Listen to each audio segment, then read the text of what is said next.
different topic. And we decide each week what we're going to do the next week. We don't always know in advance.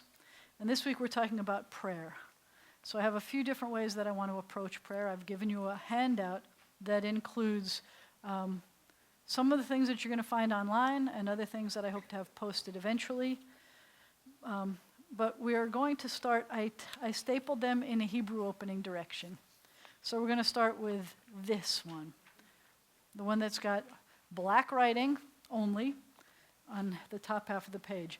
And you can find this online if you go to the B'nai Zion Congregation.org page and you go to links and forms. You see where I am here? Yep. And there's your registration form. We'll talk about that. Did you need one? Yes. Okay. And then if you look at over here, if you look at under links and forms, we've got a lot of very cool links here, things that might be helpful, forms for you to fill out if you'd like. But over here we've got some good stuff. We've got 100 blessings. There's a tradition in Judaism that you should try to say 100 blessings every day. There's probably, it sounds like a lot of blessings. And especially if you're the kind of person who feels like I have to know what the official blessing is for everything, because there are official blessings for everything. But you don't have to know the official blessing. You can say whatever it is that pops into your heart to say. Just try to appreciate at least 100 things every day. It could be the food that you eat, but if you eat 100 things a day, that could be bad. But there are other things then. There are... we talk about this. I was going to give it to you. Successful bathroom experiences, that's on here. If it's a holiday, Shabbat is a holiday, then there are other blessings. If you come to services, then that takes care of a whole bunch of blessings right there. Food, different kinds of foods. So we're going to learn some of those things, but I'm also going to take you a little bit more in-depth into prayers. I wanted to point out that we have prayer books. Now we're too cold, right? Now we're too cold. It feels good. It feels way better than it did before. I'm going to make it. I hope everybody at home is adjusting their temperatures now too. Ready? All right, this should help. At least it's not 78. It was set for 78.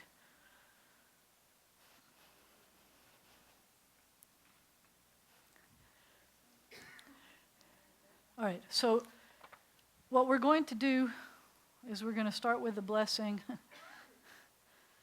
for studying Torah. The blessing for studying Torah is on here also. We're calling it just the blessing for studying because it can count for any kind of learning at all. I started to say a prayer book is called a Siddur. Siddur means order. It follows a specific order. It has specific prayers always in the same order.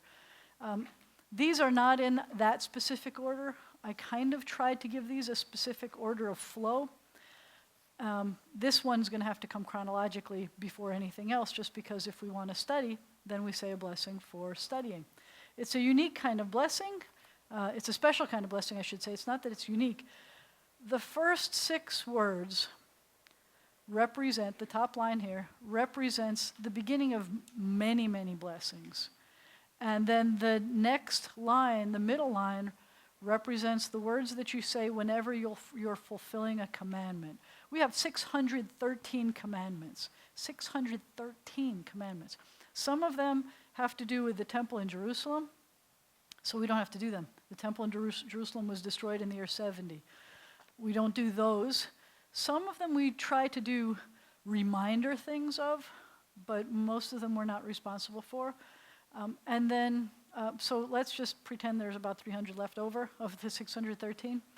So when we do the commandments, when we fulfill a commandment, we recognize that God made us holy, which means different, set apart, by giving us commandments.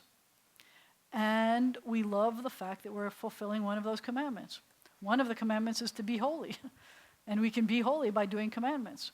And so here we are doing it, and we say, hey, this is an awesome holy moment because I'm about to do this thing that you told me I should do. So the middle line has to do with fulfilling commandments, and then the bottom line is what I'm calling the punchline. So this specific blessing is, Tim, I need a favor. I don't have my kippah. I don't think there's a kippah up here. No, I don't need yours. I need, there's some in the box up there. Yeah, hold on. I didn't have one Friday night either. Let me have one, please. Can you go grab one in the bins in the front? There are traditions about covering your head when you pray. In my family's tradition, the women would cover their heads if they were saying prayers. A lot of times it was a napkin or a doily. If it has to be, it could just be your hand. But I almost never say prayers or blessings without my head covered. And Friday night, I forgot my kippah. It was a really bizarre week this week. And I found my robe and I found the parts, but I didn't find my kippah. Now, this one's probably going to fall off, but that's okay. I don't care. Sorry, selection. Anybody else want one? You can always take one. This one might fall off. Mine all have Velcro in them that keep them stuck to my head. But I feel better now. So it's supposed to remind you that you're in God's presence. There's an interesting tradition in the Reform movement because there became a tradition that removing your hat was more respectful in certain circumstances. But in Jewish tradition, covering your head still shows a sense of humility. So some Jews now will wear like a hat with a yarmulke under it so that they could take their hat off and show respect to people, but keep their head covered to show respect to God. There was one man, this weekend, as Margaret knows, this weekend was the anniversary of my ordination. There was one man in my class whose family's tradition was to always take off a kippah when they came into a sanctuary, because that's where you know you're in God's presence, and the sanctuary itself represented an opportunity to show that you were in God's presence. And it was strange because we were all told that we needed to have something covering our head, and we had to wear a talit in order to do the ceremony, and he had to make a decision about breaking his family's tradition or not. And it was interesting. But anyway, I feel better when my head is covered. So the blessing is like this. The first word is Baruch, because Baruch means blessed or praised. Rabbi Chaim Stern of blessed memory used to teach that he translated the prayer books that you see in the pews and the prayer book that came before there. And he used to say that the blessing, there's a verb, 3 root letters of this word, bet, resh, chaf, which has to do with bless. A bracha is a blessing, and Baruch is the first word of every blessing. I was taught that I love asking this question, can you define a difference between prayer and blessing? And I love asking kids that. What's the difference between prayer and blessing? And so there was some people think of, well, prayer is I'm talking to God, and blessing is I'm taking that moment, I'm about to eat an apple or something, and it's a different kind of a moment. And when you think about it's a good exercise to think about. Do I think that there's a difference between a prayer and a blessing? And you should think about it. I'm going to give you an answer, but it's not the only answer. This is kind of technical when it comes to learning prayers. And that is that a blessing is one that starts with Baruch Atah. I'm saying a bracha, and it starts with Baruch Atah. It's a moment when I am saying a blessing to God. A prayer is any of those other times. And a prayer is kind of an umbrella that includes all blessings. And I'm not going to tell you that that's a right answer or the only answer. I don't think it's the only answer, but for today, I'm going to use that as a distinction. I'm going to try. So this is a bracha, a blessing, because it starts with Baruch. And he used to say, Rabbi Chaim used to say, that this verb, this bet resh chaf verb that has to do with blessing, imagine that God is doing that action to us. God is blessing us. God is blessing Shabbat. God is blessing the earth to give forth its fruit from the trees that are supposed to bear trees. God is blessing us with rainbows. God is doing that action. And we try to wrap our minds around all those things being kind of the same action, blessing. Now, when we do that same word, that same root, to God, do we bless God the way God blesses us? And when you put it that way, you say, well, I don't think so. I don't think so. But we use that same word in Hebrew because we're saying Baruch Atah, and Atah means you. We're talking directly to God. So we are saying that you are blessed, let's say. And so Rabbi Chaim, who edited the prayer book, he had this amazing way of taking the elegance of the Hebrew and turning it into elegant English. He's taught that when the action is God doing it to us, that's blessing. But when we are doing it to God, that same action is praise. And so that's how I tend to translate this. So Baruch Atah means praised are you, and I'm talking directly to God. And the next word, if you look in the Hebrew, it's a little hey with a chupchik. That's an abbreviation because I try not to write God's name on too many of the papers that you may take and then throw away, because we treat God's name with a different kind of respect. I don't say it for a few reasons. Most importantly, because God told me not to take it in vain. Second most important reason is I don't know how to say it. And I wouldn't try to say it because God told me not to take it in vain. So I have a lot of different nicknames for God. When I'm in a prayer or I'm reading from holy words, in a public setting especially, I will say Adonai, which means something like my almighty God, my something. It's a hard word to translate. It can mean my Lord. I don't like using Lord for God because as bad as I was in history, I do remember, in history classes, I do remember learning about the Lord of the Manor, and that was never a good guy. I did not like the way the Lord of the Manor treated almost anybody in anything that I learned. And I don't want to say that that's God. And I know that they were trying to say that in our puny English language, Lord was the highest ranking thing that we could imagine, but not if it associates with that. And Lord is a masculine term. There was a Lord and a lady, and God isn't officially always a masculine entity. So I don't like tying God to just that. Plus, if I don't say Lord, then it means every time I say something about God, I'm thinking about God. I'm trying to think about what's a good word to use here now. But in Hebrew, we're going to say Baruch Atah, praised are you Adonai. And the next word is Eloheinu, our God. Our God. So the our God part, you have heard me talk about, some of you have heard me talk about this before. We are often in a situation where Jews and non-Jews are praying together. I'm glad about that. This is supposed to be a house of prayer for all peoples. And so if a non-Jew comes here and wants to join us in prayer and feels in their heart that they want to be able to talk about the things that we're talking about and want to say the same blessings or prayers we're saying, and the word is Eloheinu, our God, I'm sad to tell you that I have a rabbi, a colleague, who said non-Jews are not allowed to say these blessings because it says our God. And God makes us holy. And I personally have a real big problem with that. But I have to let you know that this is a reality because some people here are going to have to make a decision about whether you will say these prayers or not. And you're going to have to figure out how you feel about this interpretation. So I'm going to give you two different interpretations about saying a blessing that says that it is our God. So this colleague said that a non-Jewish person can't say our God made us holy by giving us commandments because we were a specific people standing at Sinai and God made a covenant with this specific people. And anybody who is not in this specific people is outside that circle and doesn't get to say our. And I understand that there's an us and them to this to some extent, but I don't.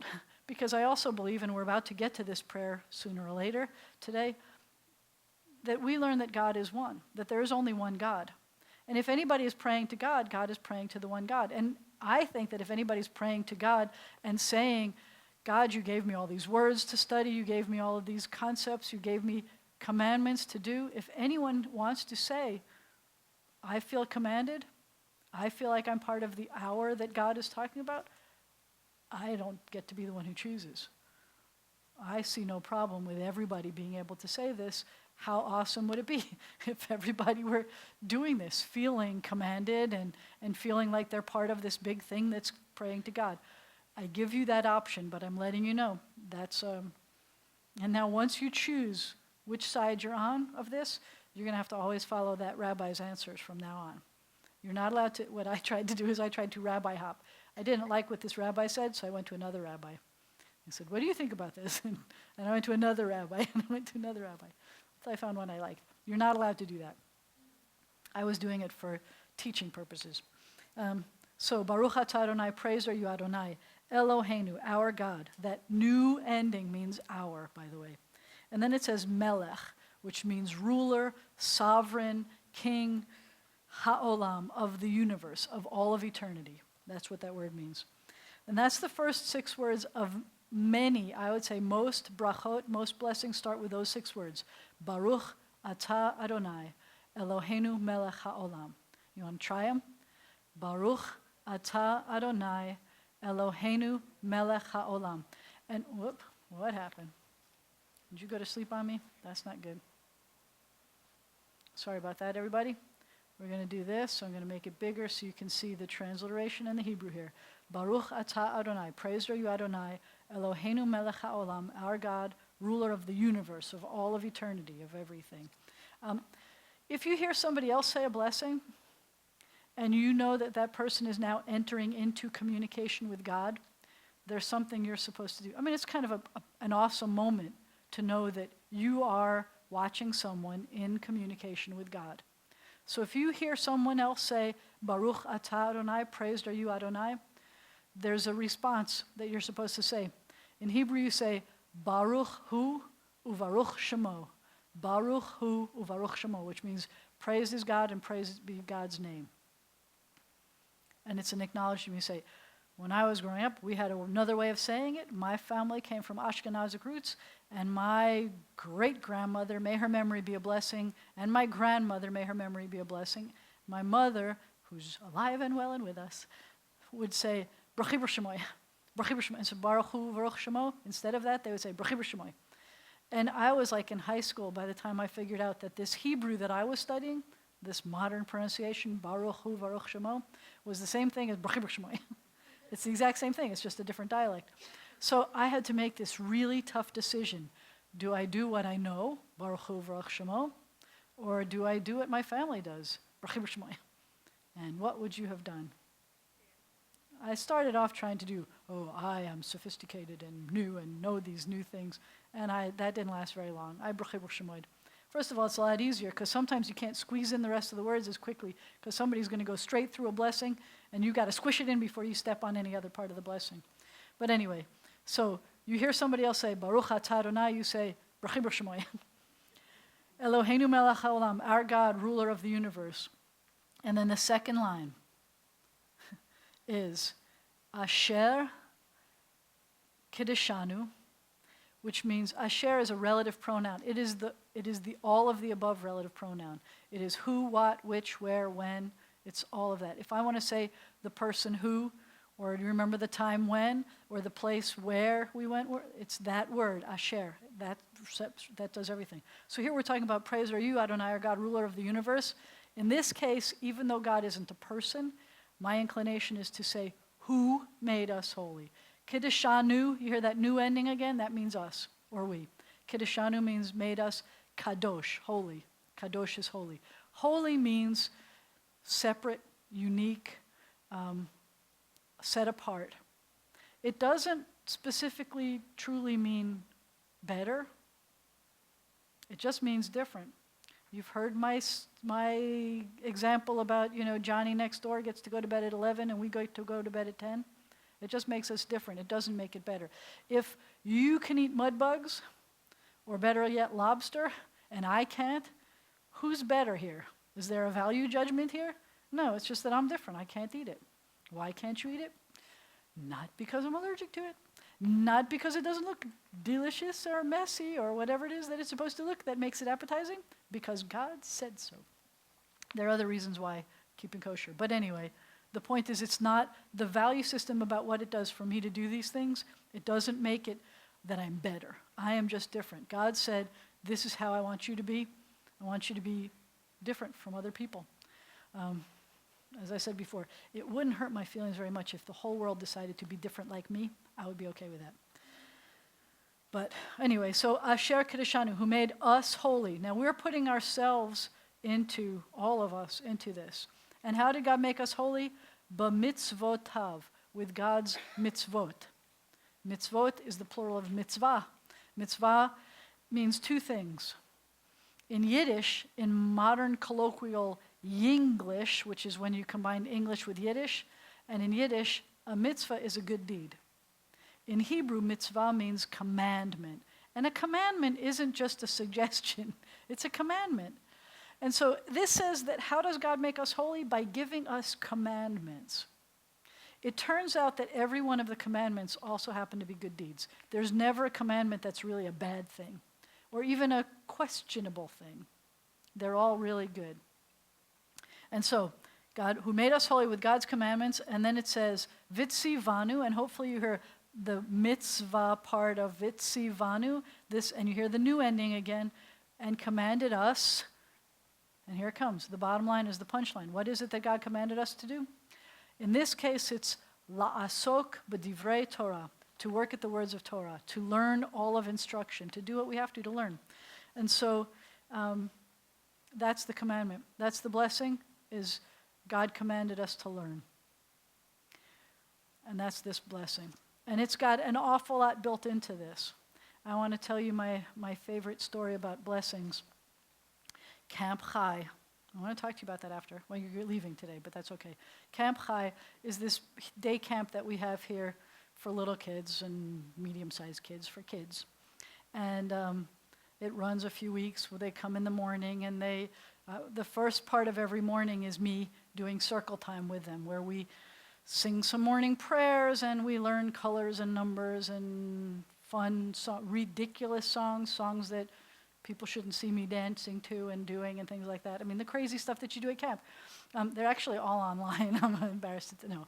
But then I get to ask, in the early days of Camp Chai, we would provide a hot meal every day, and people would help us. I remember you in the kitchen helping, and we would provide a hot meal for them every day. And I would have to take the lunch orders, and the lunch orders were like, do you want, and it was always kosher food. So most of the time it was not meat-based, but if it was meat-based, it was 99% of the time it was like hot dogs, because we can't get a lot of kosher meat in here. So it would be kosher hot dogs. And so I would have to say, how many people want hot dogs? How many people want peanut butter and jelly? How many people want peanut butter? How many people want jelly?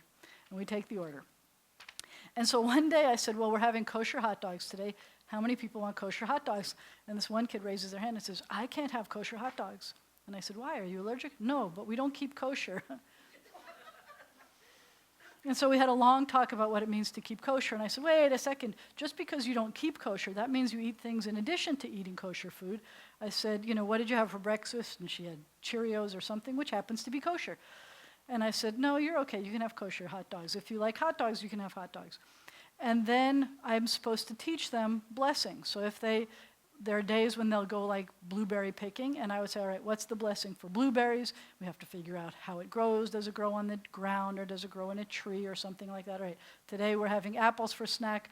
What's the blessing for apples? Does it grow on the tree or the ground? Well, so the blessing for an apple grows from a tree. Thank you, God, for creating fruit that grows from a tree. And so if I say, what blessing do we say for eating an apple? The answer is supposed to be Borei Pri Ha'etz, which means creator of the fruit of the tree, or Ha'etz, the tree. But I don't feel comfortable when someone gives me an answer that says, Baruch Atah Adonai, when they do the whole blessing to tell me what blessing it is. Because if you say a blessing, you have to do the thing. If you say a blessing, praised are you, God, you create the fruit of the tree, you better be eating a fruit from the tree. Otherwise, and this came to me that morning, I said, otherwise it's like you're making a prank call to God. Because you're saying, Baruch Atah, praised are you, and every time you say praised are you, God says, yes. And you say, oh, you made apples, they're so awesome. And God says, yeah, that is awesome, thanks. I'm glad you're enjoying them. And so you have this conversation with God. But if you are not paying attention, if you just say a blessing and you don't have an apple in your hand, then you're saying, praised are you, and God says, yes, and you're saying, it sounds like a Charlie Brown movie, blah, blah, blah, blah, blah, blah, blah. You're not saying anything, and God is saying, hello, hello, anybody there, hello, I was in the middle of doing my ironing, yes, what, and you're making a prank call. And I thought that was really clever and brilliant. And the next morning, one of the kids comes up to me and says, Rabbi, what was God's phone number again? I love that. And I'm saying, what are you talking? Oh yeah, Baruch Atah, that's God's phone number. So don't forget God's phone number. So we will say the blessing all together, and we will move on to study some Torah. Baruch Atah Adonai, Eloheinu melech haolam, asher kiddushanu b'mitzvotav v'tzivanu la'asok b'divrei Torah. And once you say this on a given day, you don't have to say it again no matter how much you learn for the rest of the day. It's one of those. If you look at the inside, the opposite side of that page, and that's going to be on here too, by the way. Actually, so we've got food blessings. I've only given you a few food blessings on this one. The one online has more. So the first blessing is the one that you say for a meal with bread or just bread by itself. If you have a bread thing, that's a really big deal. And so it's also very prevalent in this world. Breaking bread is a very cool thing to make, a peaceful situation. The blessing is, and you'll notice that we have the first 6 words are the first 6 words of every, well, actually, no, this is a song we sing. The song that we sing, we start with, Hamotzi lechem min haaretz. We give thanks to God for bread. Our voices rise in song together as our joyful prayer is said. And then we're going to do the blessing. But I'm not going to say the blessing because I have no bread here. So what we do, and I teach the kids this, it's a mindfulness. Does God really get mad at us if we say a blessing and aren't doing that thing? I think God is bigger than that. I mean, I'm just a puny brain person, and God knows that I didn't mean to hurt God's feelings by making a prank call. I wasn't doing it on purpose. But we have ways of being mindful of the fact that this is really a moment when we're talking to God. And if we're not talking to God, we should be careful about it.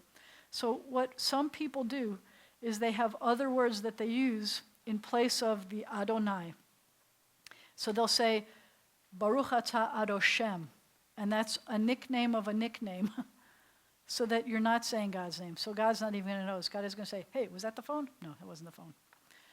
So sometimes if we're saying a blessing but don't mean it, we're going to do it this way.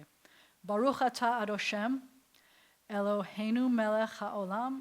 So those 6 words that we already learned about, praised are you, Adonai, our God, ruler of the universe. And then the blessing for bread, if I asked you what's the blessing for bread, you could say hamotzi, or you could say hamotzi lechem min haaretz. And if you said those things, then you would be Ashkenazic, because all of those are an Ashkenazic pronunciation. Or what I like to call Ashkephardic, where you're combining an Ashkenazic and a Sephardic, which I do all the time. Hamotzi means the one who brings forth. Lechem, bread. Min is from haaretz, from the ground. I love this blessing because this to me, first of all, because it means I'm about to eat and I like eating. But I also like it because bread does not come from the ground. Wheat comes from the ground. And in order to get wheat to come from the ground, you had to plant it. It's not often that you go anywhere and find enormous wheat fields that nobody ever planted. That's not usually the way wheat works. So first you have to plant wheat, and then you've got to harvest the wheat, and then you've got to do things to the wheat to whack it around so that there's chaff on there, and there's the edible parts, and then you've got to take the edible parts and you've got to smash them up really good, really well, and then you've got to mix it with water and other wonderful ingredients, like the last class I talked about, sometimes apple juice or water and things to make it flavorful. And then you have to you have to let it rise, you have to put it into an oven, you have to cook it for a specific amount of time, and it finally comes out, and then you have bread. And the reason why I love this blessing, that it's given to us, I mean, I could just say thank you for bread, but I love that it says thank you, God, because you bring bread from the earth, because I believe that God created us to be partners with God in taking care of ourselves, each other, and the world. And when we say that God brings forth bread from the earth, it means that God chose us to be partners with God to allow for this process to happen. I love that. So that's what we would say for bread. Then if you were going to eat fruit from trees, The first 6 words are the same, and the last 3 words are borei, which means creator of, pari, the fruit of, ha'etz, the tree. If you go to the next one, you'll notice that the bottom sentence starts with borei. And sorry, we don't have that on here. Let me put these on here. So we just did this one. Borei, pari, ha'etz, creator of the fruit of the tree. And then if we wanted to do pastry, and you can think of all kinds of pastries. Even pizza can be a pastry. That's what we talked about in last class. Then the bottom, the punchline is, it's called the chatima, the signature line. Borei mine mizonot. Borei means creator of. Mine means all kinds of, all sorts of. Mizonot is sustenances. Things that feed people. All kinds of food.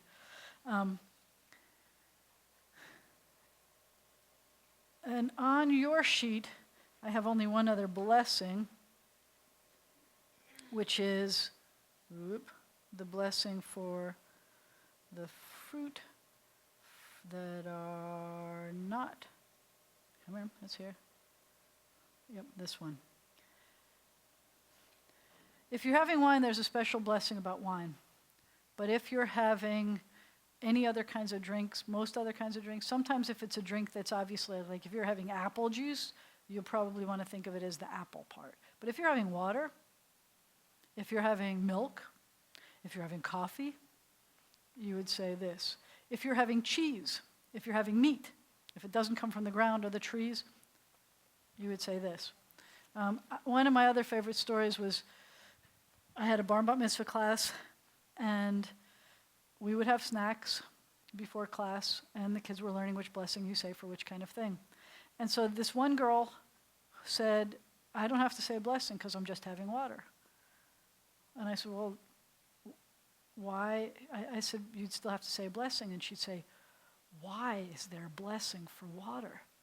And I said, why wouldn't there be a blessing for water? And there's this concept that just because it's there and there's so much of it, or whatever, it doesn't need a blessing, but even more so, it needs a blessing. And the ironic part is this kid, I believe that she's probably going to be like a marine biologist. She loves water things. And I think, she was just trying to say that water was so prevalent, why would we need a blessing for it? And I wanted her to see, especially the water needs a blessing. So this one is a very cool one.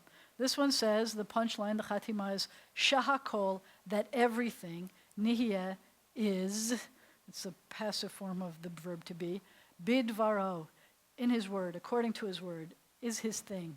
Everything is according to God's word. There's a hierarchy to saying blessings, and the hierarchy has to do with if it's talked about, bread is a top level for food. If it's talked about in the Torah as a species of food that's in the land, in Israel, then there's usually specific blessings for those things. And then if it's not, then there's the pastry thing, and then the none of the above. This one I call the none of the above. Because this one feels like, why couldn't I have said this and gotten it over with? Say everything's according to God's word. Amen. And eat.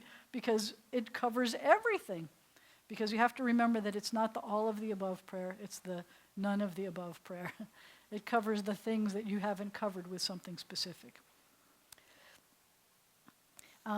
So far we've been dealing with blessings.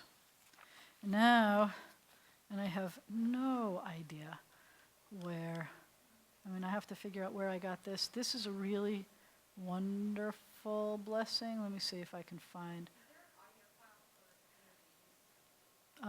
There should be, and if there isn't, there will be very soon. I'll look for those, I think so. Because what I have is this. This is a very cool thing.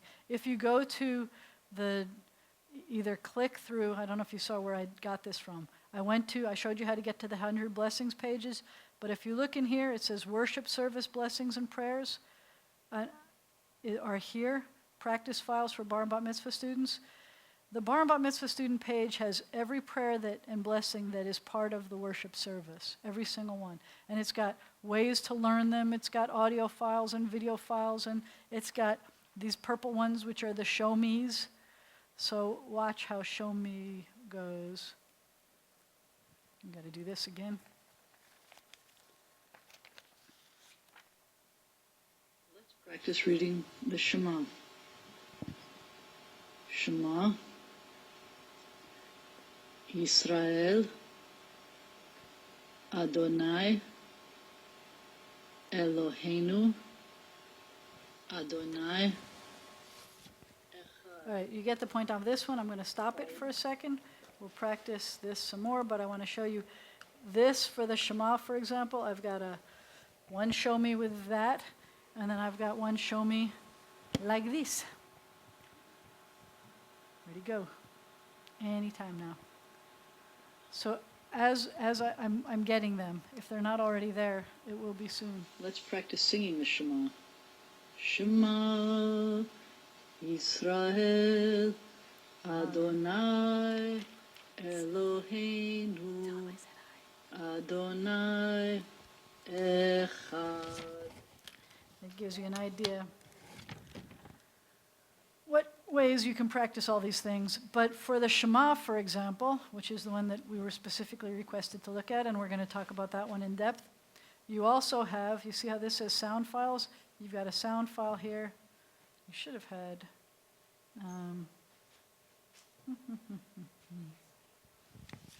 you should have had other color files like the ones we've got here. Let's take a look at what we have. I have started, I started teaching Hebrew with colorizing things. I feel like the Turner Network version of Hebrew. Different colors are different parts of speech. And on the next page you'll see it, one of the prayers that I started doing it with. So the blue is a verb and the green is a noun. The red means it's a suffix. The purple means it's a prefix.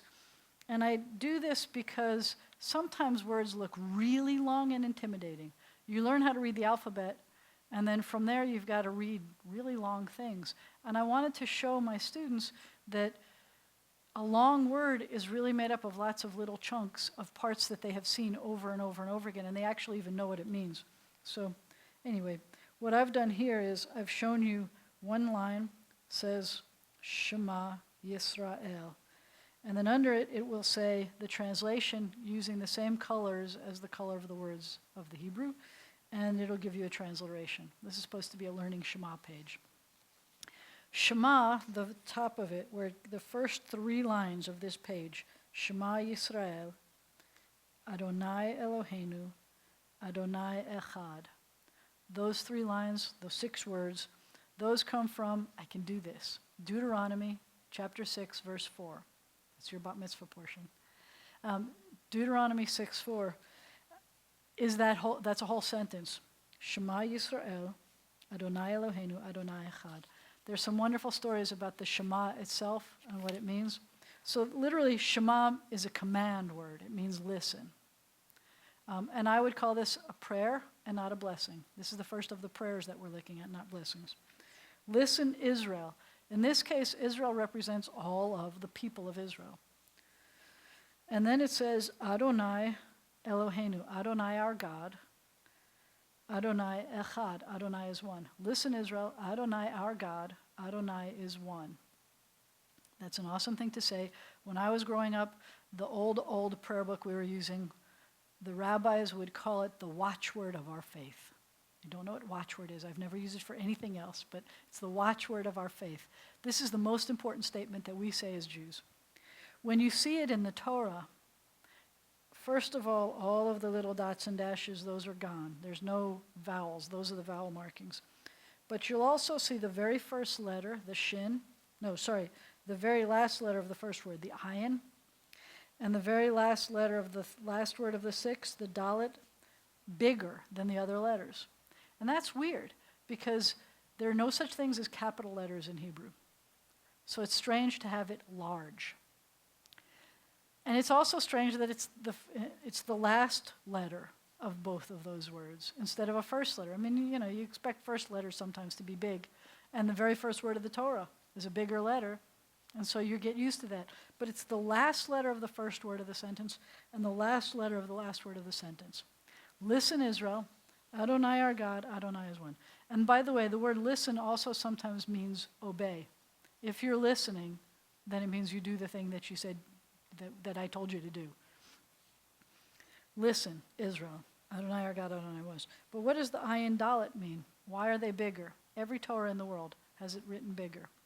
Well, if you take those two letters, the ayin and the dalet, and you put it together in order, ayin dalet, it means, the word is ed, which means witness.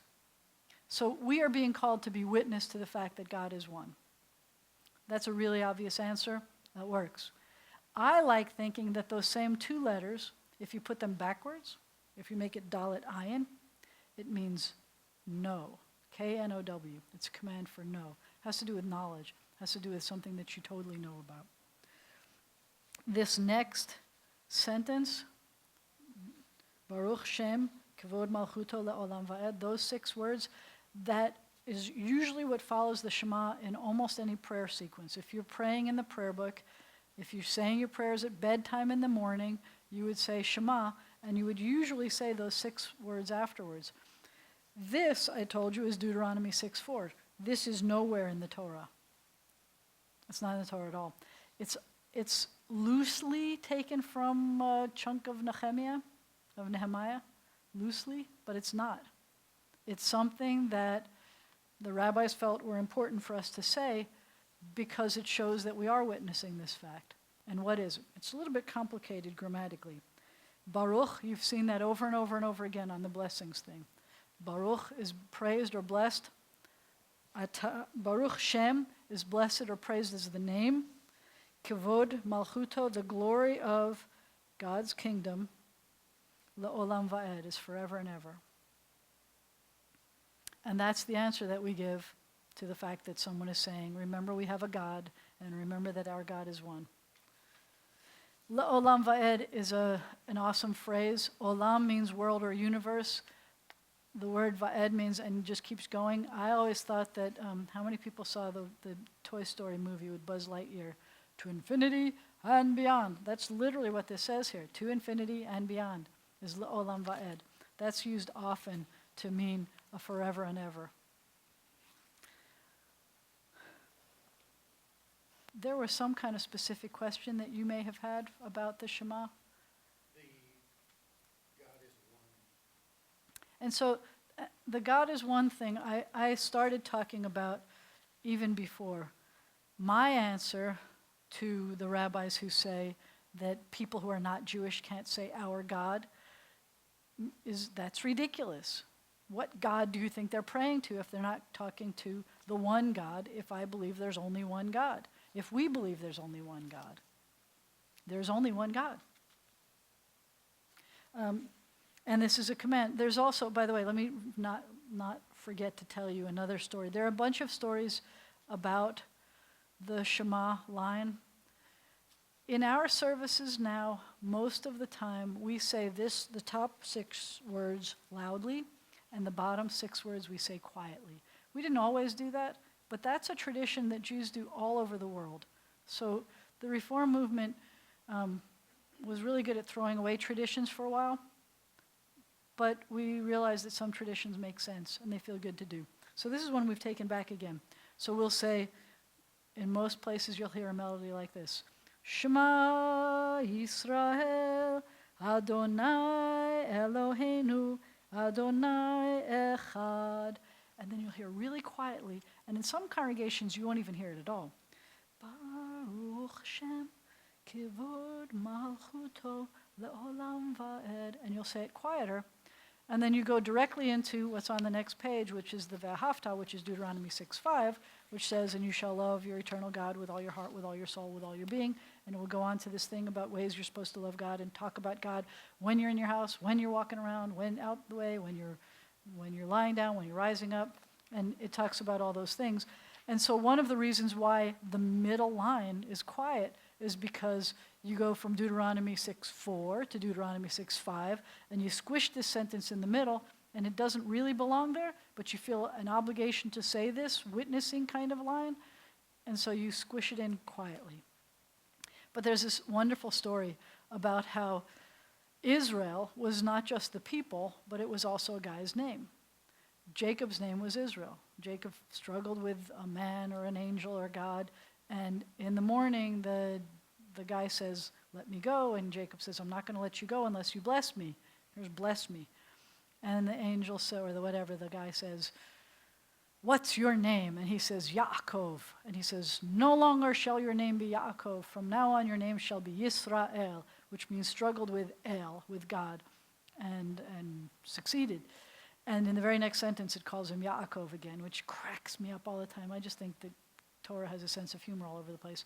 But there's then the story about how Jacob, whose name is Israel, is on his deathbed. And this is a very sad deathbed, not just because he's dying, and it's the very first time in all of Torah that we see somebody sick and dying. We see somebody on a deathbed.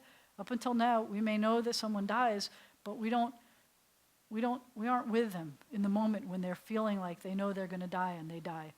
And so he's on a deathbed moment, and he calls his children and his grandchildren there, and he is not in the promised land. God talked to Jacob, Yisrael, and said, "This is a covenant I'm making with you and all of the children and grandchildren and forever and ever after you. I'm giving you this land." And he left that land. And he didn't want to leave that land, but they were starving to death. And he comes to Egypt, and he's not starving, but he's not going to die in the land of his ancestors, the land that God promised him. And he feels terrible. And he calls his sons together, and he says, "Promise me you're going to bury me back in the land." And what's going to happen to our covenant? What's going to happen to this promise that I made with God, that my father Isaac made, that my grandfather Abraham made? What's going to happen to that covenant that we made with God? And his sons all got together and they said, "Listen, Israel," meaning listen, one who struggled with God. Listen to our spiritual father. Adonai is our God. Adonai Echad, only Adonai. And that's an awesome story too. So instead of it just being God is one, it comes to mean only God. Actually, we've got a new prayer book in the Reform movement that's only been out for a few years now, and they tried to change the translation from Adonai, the eternal is our God, the eternal alone, they tried to make it. Oh, that did not go over very well at all. Nobody wanted Echad to mean alone. We all like saying God is Echad, one. And did that answer any of this or no? My other question is that word one, Mm-hmm. is it the same word in Genesis 2? A man shall leave his father and his mother, and the two shall become one. Well, Same word. let's look. It's the same word as in Genesis at the end of the Genesis 1:5. And we can look at this. Let's find a place to look at this. I'll show you a good place to find the Torah online. There are a whole bunch of places to find the Torah online. And it says, if you go here and you come all the way down and you look for, so the question was, is this Echad the same word as in Genesis in the second story when he says that the man and woman, man should cleave to woman and be one, that part. So I'm going to Bible, online Bible with translation here, and I like this one, and I'm going to English instead of Russian or Espanol, Ruski, and I'm going to go to Torah.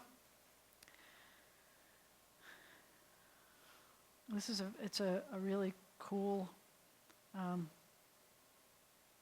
show you how this works. You have the Hebrew. You have every sentence, they alternate dark and light colored sentences. So the sentence 1 is the dark one and sentence 2 is the light one. And then they show you below what it looks like in a Torah scroll without any vowels or anything. And then up here, it shows you not just a translation, in the beginning God created heaven and earth, but it also shows you a transliteration, so you could look like you're faking it. All right, so where are we looking? Do you know? Which verse? Where are we? This could take a long... let's see. No, way before that. We're going to look.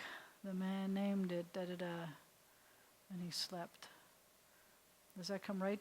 It's right after. The one in chapter 2? Yeah, so it's I think right it's before. somewhere around 26. 2:26, you think? Somewhere. We're catching up. So we have to go forward.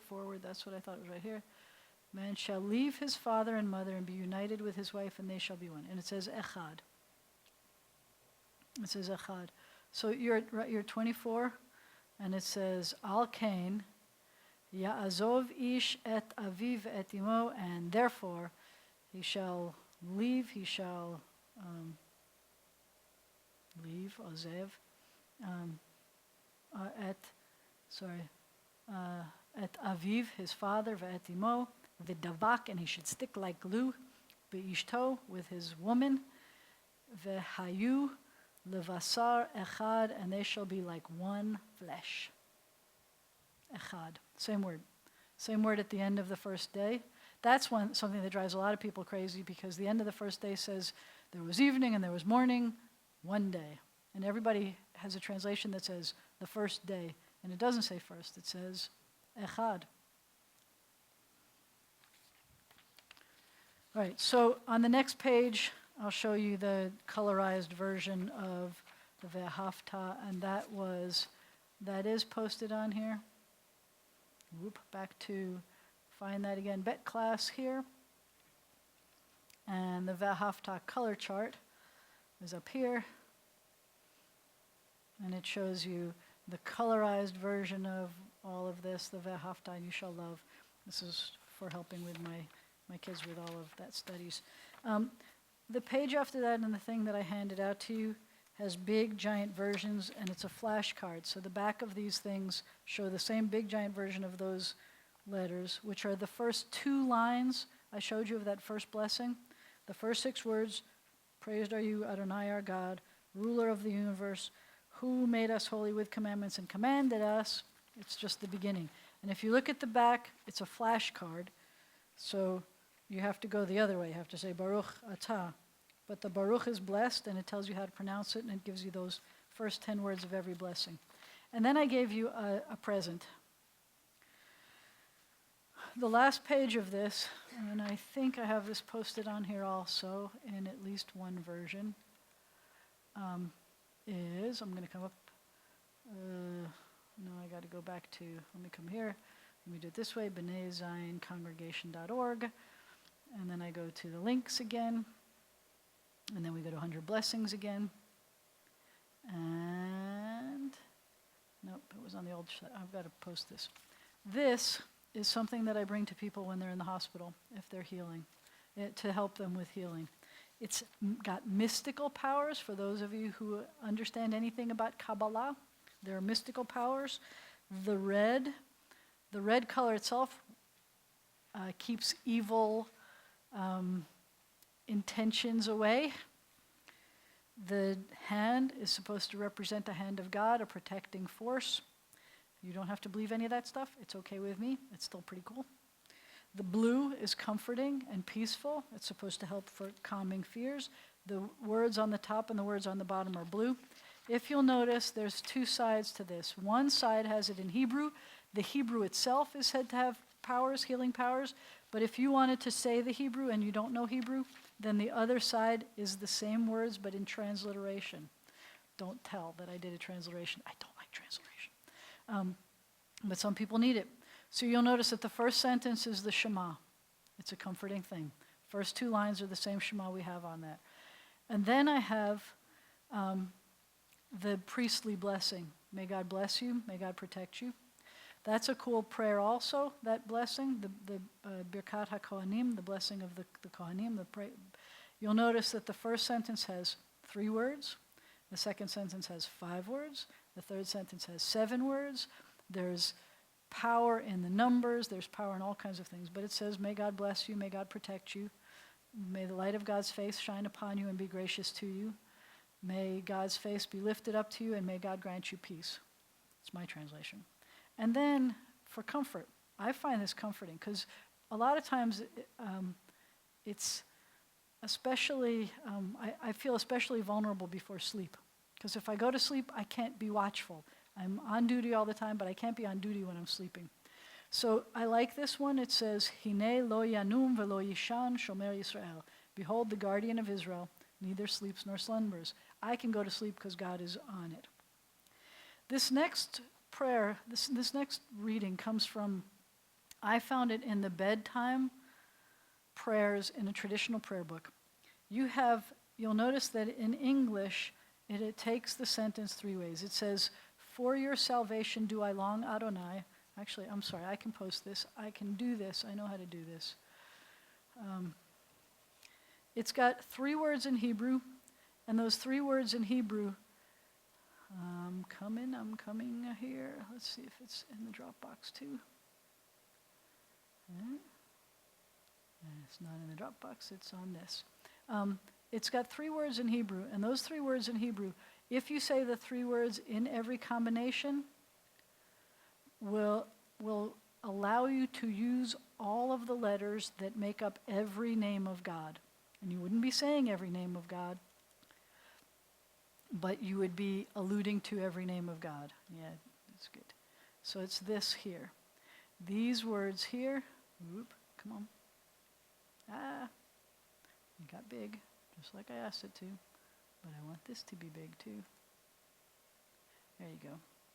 So it says, we're over here now. Lishuatcha kiviti Adonai.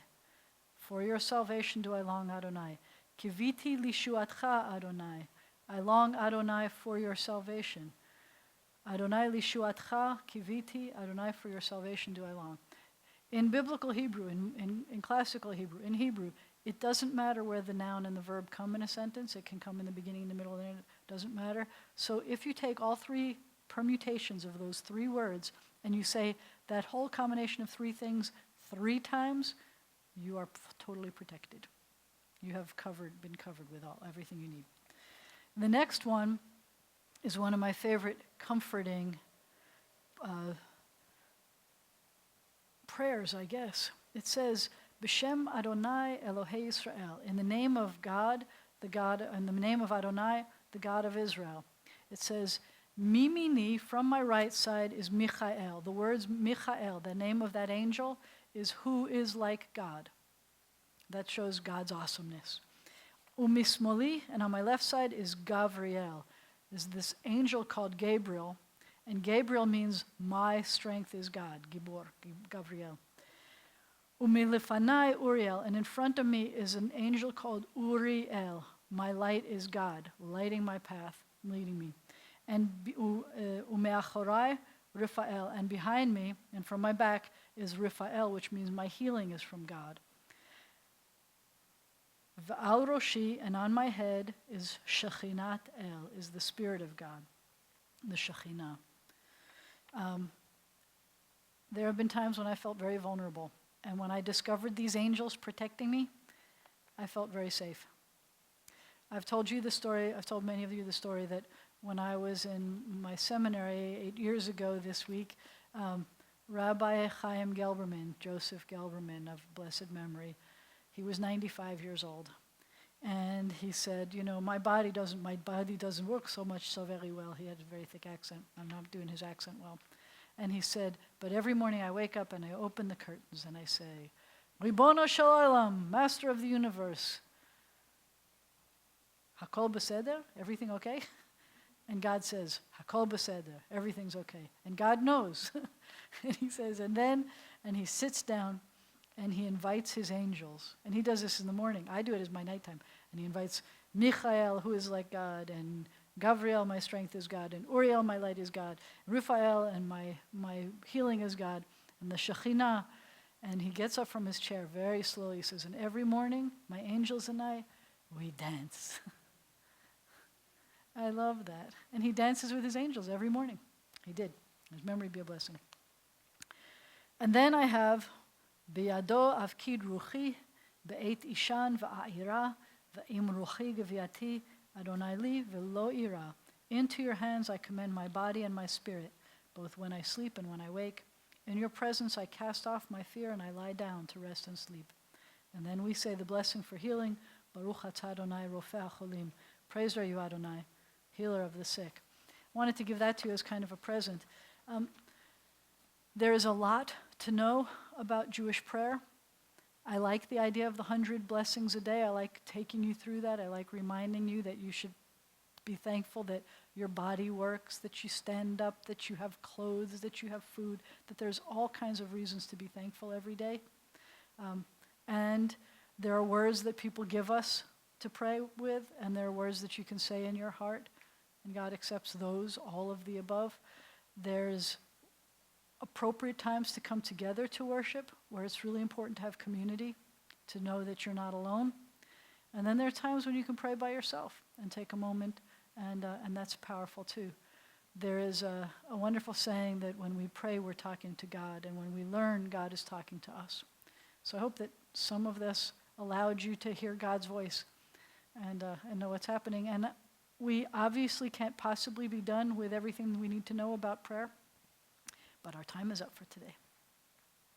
What would we like to do for next week? Anybody have a topic that you want out of all of the topics that we discussed? Angie's been really good at picking topics. Well, I was wanting to talk about eating kosher. Kosher, food and stuff. Anybody hungry? Is that why? Would it be okay to talk about Jewish dietary things, kosher and food?